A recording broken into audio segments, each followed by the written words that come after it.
The best thing I can say about The Legend of Zelda Echoes of Wisdom is that it far exceeded my expectations. The sad part about that statement is that Tears of the Kingdom set my expectations so astronomically low that just about anything remotely resembling a decent Zelda game could have done just that. Breath of the Wild set a new template for Zelda games that has since been followed by every new entry in the series since. All 2 of them, that is, with Echoes of Wisdom proving that the influence has spread to even the 2D games now. This is both a good change and a bad one. For as much as I rag on Breath of the Wild, not even I will deny that it was an extremely innovative game that absolutely needed to happen. The series had stagnated since the release of Ocarina of Time, and needed to reconnect with its roots a bit in order to get back on track. The problem is that rather than take the template provided by Breath of the Wild and make something new and innovative with it, Nintendo decided to just reskin the exact same video game and take 6 years to release it again, and then sold it for $70. While I'll always have a deep appreciation and even love for Breath of the Wild, Tears of the Kingdom is a game I could never respect. The number of times that game straight up spits upon the old characters, plot points, and game design from the series past, in conjunction with the janky building mechanics, god-awful storyline, and reused overworld, made it one of the worst entries in the 3D series of Zelda games. Maybe only edged out by Skyward Sword, but at least that game had the balls to be original, so it might genuinely be worse than even my least favorite Zelda game. I say all this because I want to establish just how low my expectations for Echoes of Wisdom were. Tears of the Kingdom made me feel like Nintendo had stopped giving a shit about making new, innovative experiences for Zelda players, instead deciding to merely cash in on the massive install base of the Switch by producing derivative slop with little creativity to it. That's not what Echoes of Wisdom is. Unlike Tears of the Kingdom, this game manages to take the same basic design philosophy provided by Breath of the Wild and actually mold it into something fresh and original. At the same time, however, I think that it also took too many notes from Breath of the Wild, and in the process, accidentally shot its entire gameplay loop in the foot. This is a game of 2 varying qualities stitched together, and frankly, the end result is quite vexing to me. But let's start off by talking about some of the positives. One of the most prominent things that impressed me about this game was how Grezzo just completely managed to dunk on Nintendo in their attempts at making an old overworld feel brand new. Echoes of Wisdom takes the same basic Hyrule from A Link to the Past, much like how Tears of the Kingdom took place in Breath of the Wild's same Hyrule. But the difference in quality here is night and day. It really feels like a long time has passed in this world since the last entry in the series, with changes that seem logical. Many of the old dungeons can still be found, some with brand new purposes while others lie completely in ruins. Castletown has been rebuilt, and Kakariko Village has receded as a consequence. Major landmarks mostly remain intact but are de-emphasized in the face of new ones. Most notably, the way Grezzo managed to expand the map at its edges feels dynamic and realistic. The southwestern desert now extends to the west, and it is here where we find the land of the Gerudo. The Zora wetlands have been expanded as well, and a new tribe of Zora have been added to a brand new bay area in order to better tie the 2D versions of these creatures with their appearances in the rest of the series. Deku Scrubs are back for the first time since Majora's Mask, inhabiting the Faron Woods to the southeast. Death Mountain, which in the 2D games wasn't even a volcano, has been rebranded into the Hebra Mountains, a region that first appeared in Twilight Princess yet wasn't named until Breath of the Wild, while actual Death Mountain has been added just north of Kakariko, matching up with its location in Ocarina of Time and Twilight Princess. It's actually genuinely incredible just how seamlessly the developers managed to add in all of the many new regions of Hyrule that have been introduced since the release of A Link to the Past, all while keeping the exact same map at its core. This is exactly how Tears of the Kingdom should have expanded its own overworld, de-emphasizing the core map we already explored extensively in the previous game, while adding in interesting new areas at the edges for the player to discover. Even more incredible is the new freedom allowed in traversal. The player can straight up walk on cliffs and atop tree lines, completely skipping over whole sections of the map in the process. It's clearly a note taken from Breath of the Wild, and while the sheer amount of space present in these in-between areas may at first seem daunting, the devs made sure to add in plenty of collectibles to discover in these in-between areas of the map, much in the same vein as Breath of the Wild's Korok seeds. That might have set off alarm bells in your brain the way it did for me when I first saw these lone rocks on some cliff edges, but the collectibles in this game are not at all as daunting as the Korok seeds, and provide much better rewards as well. Though they do, admittingly, get a bit tedious to scour for at the end of the game, but hey, it's a Zelda collectible, so what else is new? There are extensive cave systems, mini-dungeons, and side quests to complete. This is honestly one of the more stacked 2D Zelda games in terms of the amount of content on offer here. This isn't a Link's Awakening type of demake with significantly less meat to it. This is a fully loaded 2D Zelda game with all the bells and whistles you would expect of one. But what's frustrating about Echoes of Wisdom is that for all the time spent crafting this massive open world, for all the effort effort poured into the game's dungeons and puzzles, it feels like no one spent any time making sure the core gameplay loop was actually fun. The worst part of this game is the first several hours. You get jerked around between cutscenes, mandatory stealth sections, tutorials, and avalanches of useless dialogue. For a game with such a simple plot, it's surprising to me how Echoes of Wisdom tends to say very little while using a lot of words. All of this would at least be forgivable if it were offset by a great middle and ending. Twilight Princess also has a painfully slow opening, but it's still one of my favorite Zelda games in spite of that. The difference with Echoes of Wisdom is that it screwed up one of the absolute most fundamental parts of a Zelda game to get right: character control and combat. The best part of this game is its first 5 minutes, because that's the part where you actually get to control Link. The rest of the game, you play as Zelda, who immediately feels sluggish and cumbersome in comparison. But while her walking speed and jump height may be greatly reduced, she at least compensates for this by being completely fucking useless in a fight. I understand that a loud minority of Zelda fans really wanted to play as Zelda for some reason, but I don't think any of these people actually thought what that hypothetical game would play like. Zelda is a 5'2" petite woman with noodles for arms. She's not going to be swinging a sword around as well as Link can. Fighting is the most athletic thing a human being can do, after all. And if she could fight just as well as Link can, then the logical question would be, why is he even in these games? If Zelda is simultaneously the smartest, most courageous, and most powerful character in these games, and literal royalty on top of that, then she's no longer a character, she's a Mary Sue. So I actually commend the devs for giving her limitations compared to Link in this game. It does a great job of communicating the differences between their characters through gameplay. Ironically, Eiji Aonuma said that they made Zelda the main character only in part because of demand. It was actually mostly because they wanted to purposefully limit the player's combat abilities. The new ecosystem, which allows the player to copy most creatures and items in the game and summon them at will, is meant to be a replacement for normal sword and board gameplay. But trying to fight exclusively using captured monsters that you can't even control is about as fun as it sounds. The closest comparison I can make to another combat system would be a pure conjuration build in Morrowind, which, for those of you who aren't at yearly colonoscopy age yet, is an infamously terrible experience. You're essentially watching the AI slap each other till one of them dies. Except where Morrowind gives you the option of using destruction magic or weapons so you can at least help end the fight faster, Zelda can do literally nothing to help in these fights. This is where we have to talk about dungeon items. I mentioned earlier that Breath of the Wild has had a few really negative influences on the series since its release, and this is one of them: the complete loss of dungeon items. Except where Breath of the Wild at least had 4 main abilities for the player to use at will, and Tears of the Kingdom had 5, technically, but in reality it was more like 3, Echoes of Wisdom only has 1 dungeon item.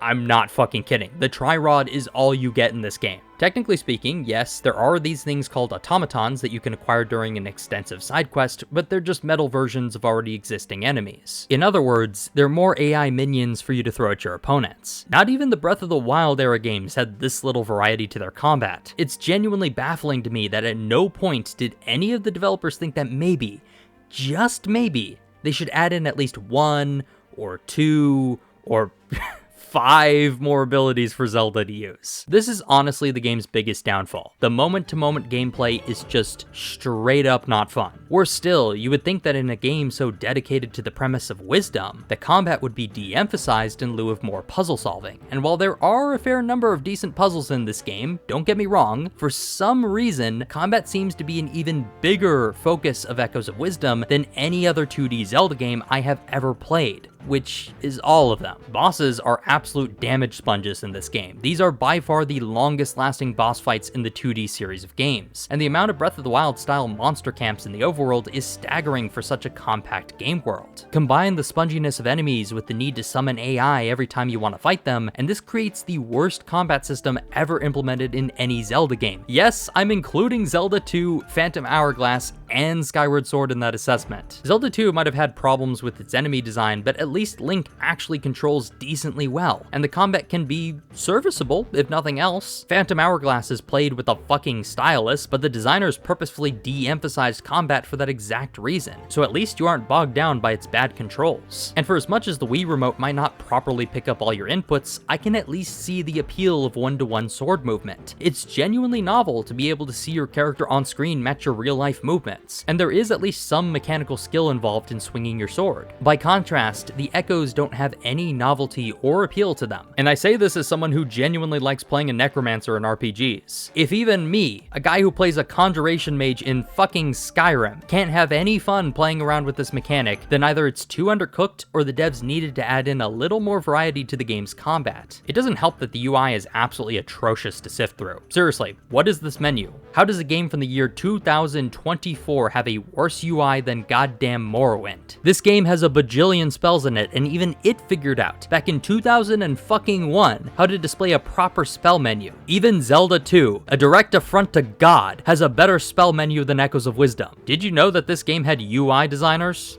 There they are. The names are in the credits.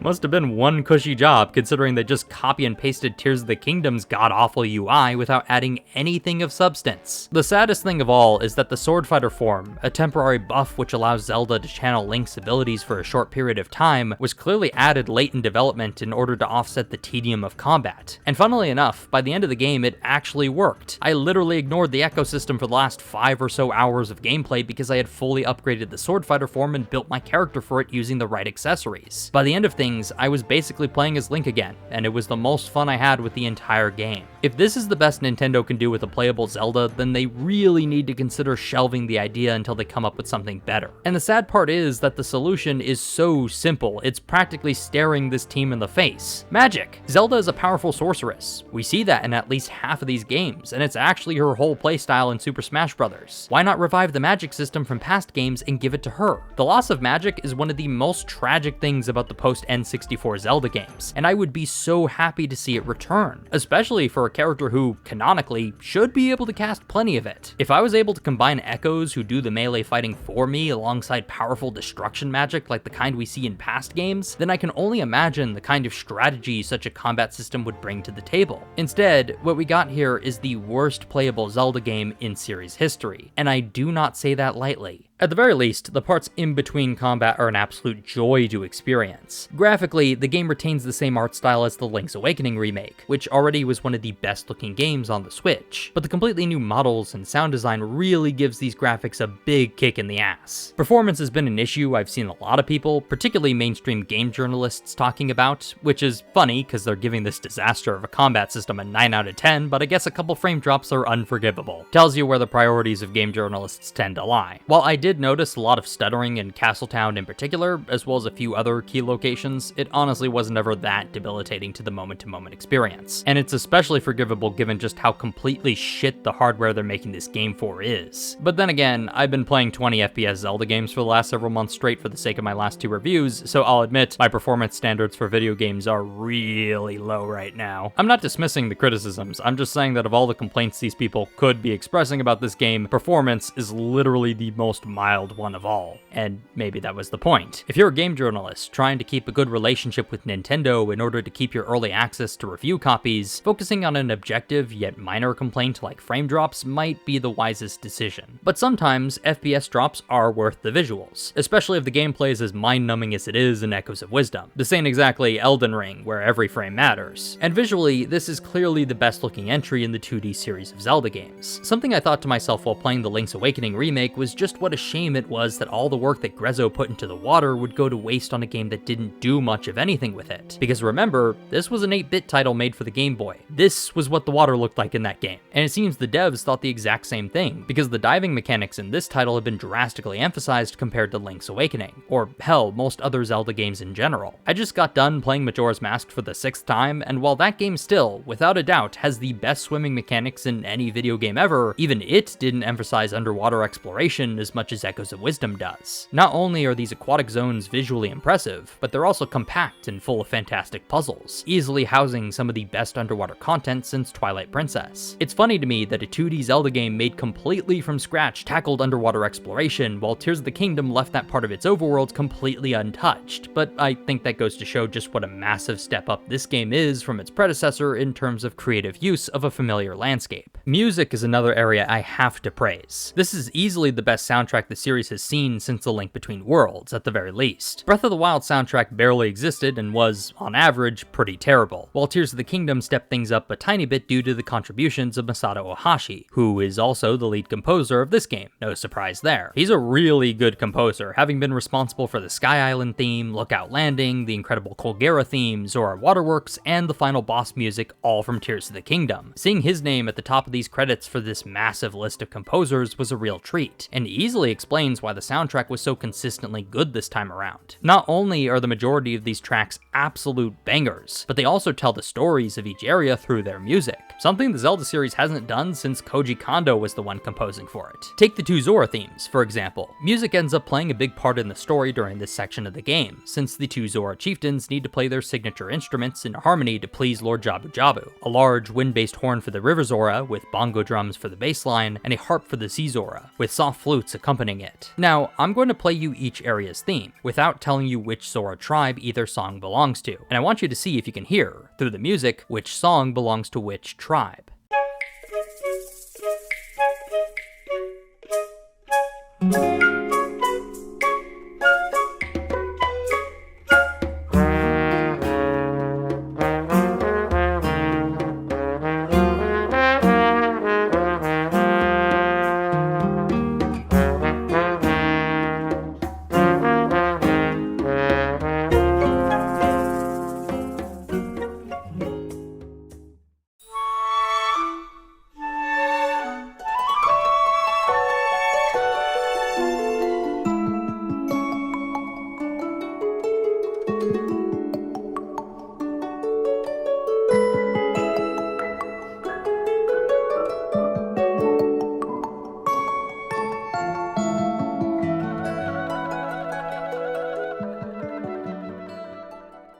Pretty obvious, right? Horns and bongos for the River Zora, harps and flutes for the Sea Zora. But the choices made here weren't random. Each song uses instruments that fit perfectly with each area's people. The River Zora, being larger and tougher, having appeared as enemies in several of the past games, are associated with percussion and heavy brass instruments. Drums and horns are the sound of war, after all. The Sea Zora, by contrast, have always been associated with elegance and grace, even in combat. They're much like the water itself in that sense, malleable and swift, but with a power that can cut even the largest mountains in half. Still, they have a civility about them becoming of a great and sophisticated culture. Thus, strings and flutes, soft and beautiful instruments, have been associated with these creatures since their first appearance in Ocarina of Time. This is just a small sample of the kind of thoughtfulness put into Echoes of Wisdom's soundtrack, but this applies to practically all of the game's areas as well. Better yet, the music isn't overly referential of past games either. This is the first new theme made for Zora's Domain since 1998, and it's genuinely a worthy successor to it. I love that song, but man has it been played to death over the years. I'm glad to see it finally retired, even if for just a little bit. But you can still hear the motif in the background for a tiny section of the song, just as a wink and a nod to older fans of the series. A few other leitmotifs are used like this, where rather than reuse an entire song, Ohashi will compose a completely new one and hide the old theme in there somewhere.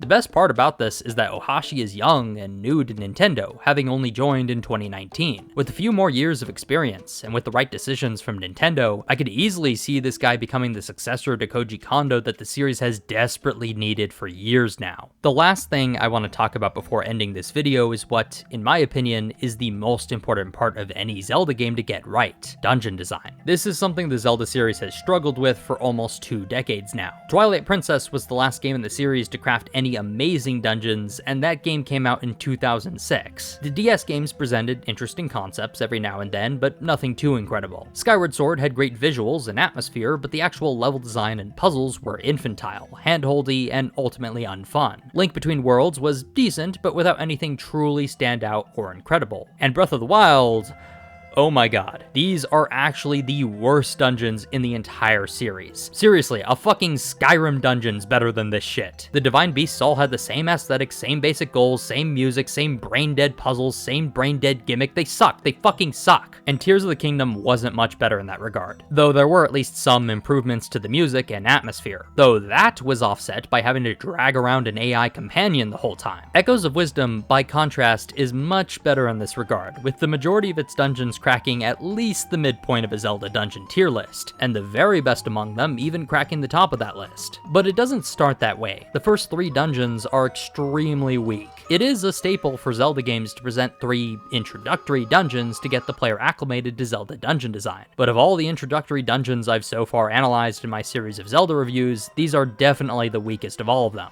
Jabul Ruins is the worst offender, straight up using the same Find 5 terminal structured dungeon design that the Breath of the Wild games used endlessly. It's slightly better than anything from those 2 titles, but it was almost laughable how unoriginal the idea was. Another complaint I have is that as far as atmosphere goes, this is easily the weakest of any 2D Zelda game. The interiors look fine and the music is incredible, but every dungeon feels disconnected from the overall game world, and that's because it literally is. They take place inside dimensional rifts called the Still World, but that means they don't really fit in anywhere in the actual game world, even after repairing these rifts, and you never really feel like you're exploring a location with an actual purpose and history to it. Instead, the dungeons feel like levels inside a video game, and that's not the kind of feeling you want the player to have. The whole point of atmosphere is to make players forget about the ones and zeros the game is actually made up of, and to instead buy into the idea that they're exploring a real world with tangible stakes for failure. But past the first 3 dungeons, things markedly improve. Pharaon Temple in particular is extremely creative, and might actually be one of my favorite dungeons from the 2D games. I'll have to get back to you on that once I finally get around to reviewing this one. It reintroduces a concept that hasn't been done in a Zelda dungeon since Skull Woods from A Link to the Past, presenting several different entrances for the player to enter the dungeon from. But where Skull Woods was far too short and linear to provide a decent challenge, Pharaon Temple is maze-like and labyrinthine in nature, with dark passageways and an extra small key facilitating optional exploration within this massive complex. It's peak Zelda dungeon design. I legitimately don't think the series has had a dungeon this well crafted in almost 20 years. Lanayru Temple is another great example, using thermodynamic puzzles in a way that hasn't been seen since Majora's Mask, which was funny for me to experience given where I'm at in my series of Zelda reviews. The puzzles here are genuinely clever, and require you to think about how your actions might affect completely different parts of the dungeon. If every temple were as good as these 2, this game could have been a masterpiece. Instead, most of them suffer from the exact same problem that the combat does: the ecosystem. Not the ecosystem so much in and of itself, but the fact that the Tri-Rod is the only dungeon item in the entire game. That means that you'll never gain alternative puzzle-solving tools beyond your echoes. I'm sure the devs would argue something like, oh, but with the ecosystem, it's like the player has 127 different dungeon items. 2 things to that. 1, most of these echoes have the exact same purpose, either serving as traversal options or as summons in battle. Few have a utility beyond that.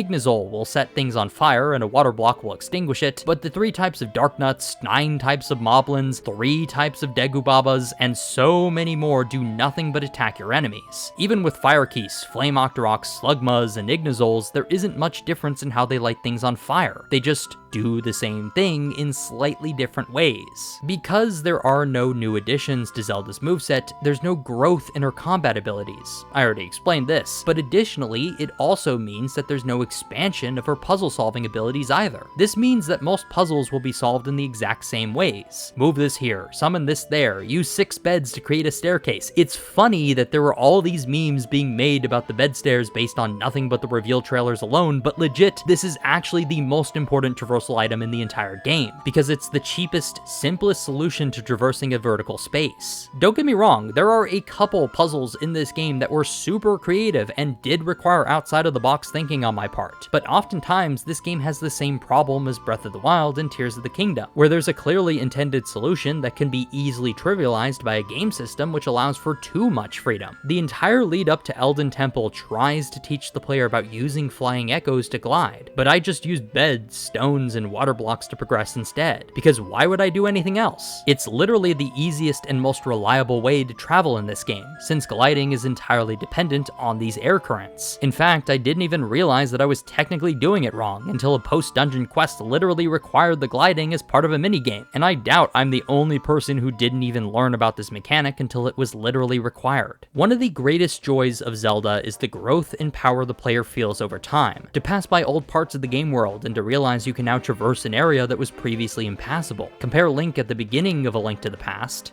to Link at the end. Visually, he's more powerful. His once simple green tunic is now a deep red, with heavy chainmail beneath it that provides better protection. His shield is massive and can deflect magic. His legendary sword is a golden hue, and items like the hookshot and Pegasus boots allow you to zip around the map at lightning speed. Echoes of Wisdom doesn't have that same feeling to it. Zelda is the same character at the end of the game as she was at its beginning. She's still just as slow, just as weak, and just as useless as she was at the start. The only difference is your heart count. Nothing else changes about Zelda visually or in the way she controls. What's funny is that I actually ended up building my character around using the sword fighter form exclusively, which felt great. The combat actually became bearable, until I hit the end of the game and it said, "Fuck you, Octo, play this game the way we want you to." The game straight up takes away your sword fighter form at the end, and you're forced to engage exclusively with the ecosystem thereafter, which makes the final dungeon an absolute slog to trudge through. The final boss was almost poetic because of that. Link and my two echoes did all the work in killing the thing while I just spun around the room in circles, and this went on for 10 minutes until it finally died. I couldn't even spawn a rock or something to throw at the damn thing every once in a while because my 2 electric keys took up all 6 of my echo slots, and I had this damn thing maxed out at the end of the game, mind you. I wanted to summon something stronger like a Dark Nut, but the boss kept killing it immediately. Flying enemies were the only thing he couldn't kill, so this became my strategy. It was everything wrong with the game rolled into one overly long boss fight. Little variety, a frustrating lack of agency,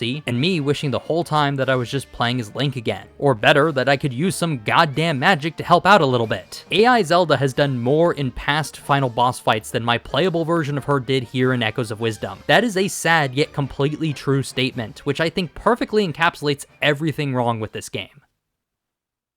I'm so conflicted about Echoes of Wisdom. On the one hand, it has the best writing, soundtrack, and world design of any Zelda game in over a decade. On the other hand, the only reason I can say anything quite that positive about it is because the Zelda series has been in such a bad rut these last 10, 15, 20 years even, that a middling entry is still a breath of fresh air. The saddest thing about it is that the world design, music, and visuals are all great, and even the writing is halfway decent. Some of the characters were genuinely funny, especially the Deku Scrubs. I forgot how much I missed these little guys. And the Zora Chieftains had a strange, just fuck already vibe to them that was genuinely hilarious to me. It felt like these were two people who had a long and complicated history together that we just so happened to stumble upon for a single day. And the Hebra Mountain questline in particular was actually pretty well written, and it's definitely going to be a high point of my eventual review for this game. The plot's kinda dumb, and the ending is nothing to write home about, but the last decently written Zelda game was Spirit Tracks, and Tears of the Kingdom was a literal trash fire, so I'll take a mostly decent story if nothing else at this point. If all these elements were present in a normal Zelda title, it would definitely be a 7 or even 8 out of 10 game minimum. Instead, the ecosystem was clearly prioritized above everything else, to the point where the team straight up abandoned good gameplay and character control in order to force this mechanic upon the player. If I had to guess, I'd say the Echoes were Nintendo's idea and Grezzo was forced to implement it. Who could possibly be responsible for this tragedy? Oh, I don't know, definitely not this guy who would never fuck up a game just to do whatever he wanted with it. I feel like Aonuma just wants to make a point about his love for the new Breath of the Wild approach to dungeon items and puzzle solving. You'll play the new games and like them. You're stupid if you think the old games were better. I'm Eiji Aonuma, fuck you! I feel like if this team was allowed to make the game they wanted to make,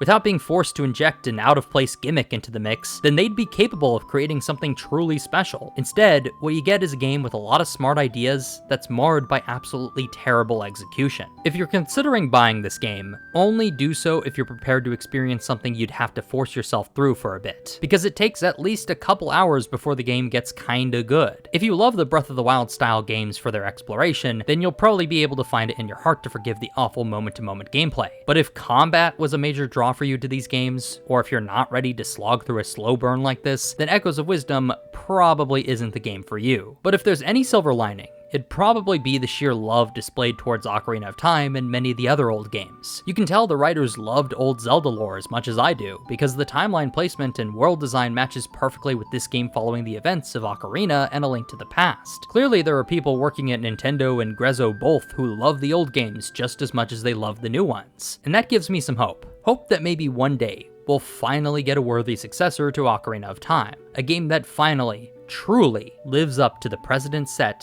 by the greatest game of all time.